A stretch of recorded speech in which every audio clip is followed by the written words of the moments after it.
وہ دونوں شادی کے بعد خوش تھے۔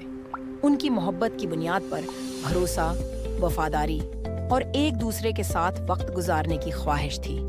ان کا وقت ایک دوسرے کے ساتھ گزارنا، سادہ باتوں میں خوشی تلاش کرنا اور کبھی کبھار ہونے والی چھوٹی چھوٹی لڑائیاں ان کی زندگی کا حصہ بن چکی تھیں۔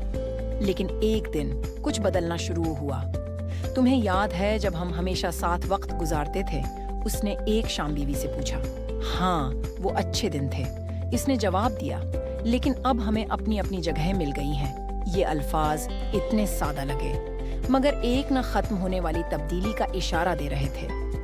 اس کا دل ایک لمحے کے لیے دھڑکا، مگر پھر اس نے سوچا شاید یہ وقت ہے کا تقاضا ہے۔ لیکن اس کے بعد سے وہ محسوس کرنے لگا کہ وہ دونوں ایک دوسرے سے تھوڑا دور ہو گئے ہیں۔ وہ اس کی باتوں میں پہلے جیسی دلچسپی نہیں لیتی تھی اور وہ بھی اپنی دنیا میں مگن تھا۔ ایک دن اس نے اس سے پوچھا، کیا کچھ بدل گیا ہے؟ تم پہلے کی طرح نہیں ہو۔ نہیں، کچھ نہیں بدلا، اس نے جواب دیا، بس زندگی کی رفتار تیز ہو گئی ہے۔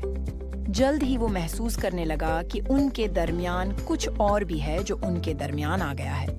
ایک دن اس کی بیوی کے ایک پرانے دوست کا فون آیا۔ وہ دوست جس سے وہ شادی سے پہلے بہت قریب تھی اور اب اس کا معمولی سا رابطہ بھی بڑھ رہا تھا۔ وہ فون کالز اور پیغامات بہت زیادہ ہونے لگے تھے اور اس کے بیوی کے چہرے پر کچھ ایسا تھا جو اس کے لیے نیا تھا۔ کیا تم اسے اب بھی بات کرتی ہو؟ اس نے ایک دن بے ساختہ پوچھ لیا۔ وہ میرا پرانا دوست ہے، تمہیں کیا فرق پڑتا ہے؟ اس نے ہنستے ہوئے جواب دیا، لیکن اس کا لہجہ کچھ بدلا تھا۔ اس کا دل بھاری ہو گیا۔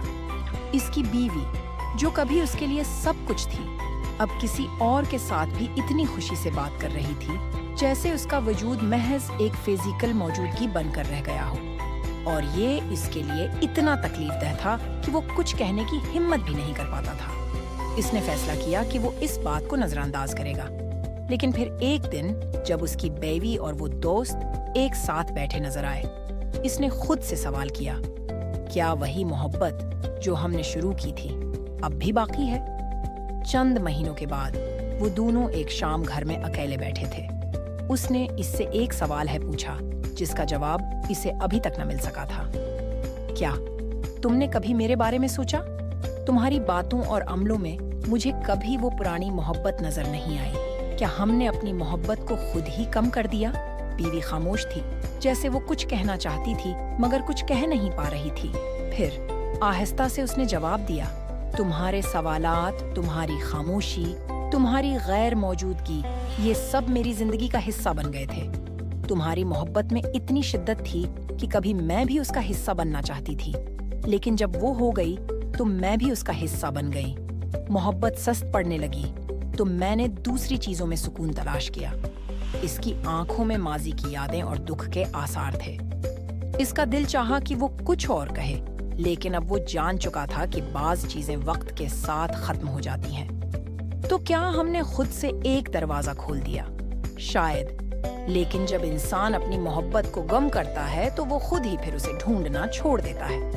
وہ سمجھ چکا تھا کہ کچھ چیزیں ہم خود ہی توڑ دیتے ہیں اور پھر ان کا ٹھیک ہونا مشکل ہوتا ہے۔ اس نے سوچا، کیا ہم خود ہی توڑ دیتے ہیں اور پھر ان کا ٹھیک ہونا مشکل ہوتا ہے؟ پھر سے وہ تعلق واپس لا سکتے ہیں؟ لیکن اس کے اندر ایک خوف تھا کہ شاید وہ وقت گزر چکا ہے۔ بیوی نے کہا، ہمیں یہ ماننا پڑے گا کہ ہم نے خود ہی اپنی محبت ہے کو چیلنج کیا۔ تمہاری خاموشی، میرے دوستوں سے تعلقات، وہ سب کچھ ہماری زندگی کا حصہ بن گئے، لیکن یہ سب کچھ اس محبت کو مٹا نہیں سکتا جو ہم نے کبھی ایک دوسرے کے لیے رکھی تھی۔ کچھ مہینوں کے بعد اس نے فیصلہ کیا کہ وہ اپنی بیوی کو دوبارہ وہی محبت دینے کی کوشش کرے گا جو کبھی اس کی ضرورت تھی۔ وہ جانتا تھا کہ یہ کام آسان نہیں ہوگا، لیکن شاید ابھی بھی کچھ باقی ہے۔ لیکن اس نے خود سے سوال کیا، کیا اب بھی اس کی دل میں وہ محبت ہے؟ یہ کہانی ایک سوال کے ساتھ ختم ہوتی ہے، کیا ہم وقت کے ساتھ اپنی محبت میں دیراڑیں ڈال کر پھر سے اسے جوڑ سکتے ہیں؟ اور کیا ہم ہمیشہ یہ سمجھ پاتے ہیں کہ جو چیزیں ہم خود توڑ دیتے ہیں انہیں پھر سے جوڑنے میں کتنا وقت لگتا ہے؟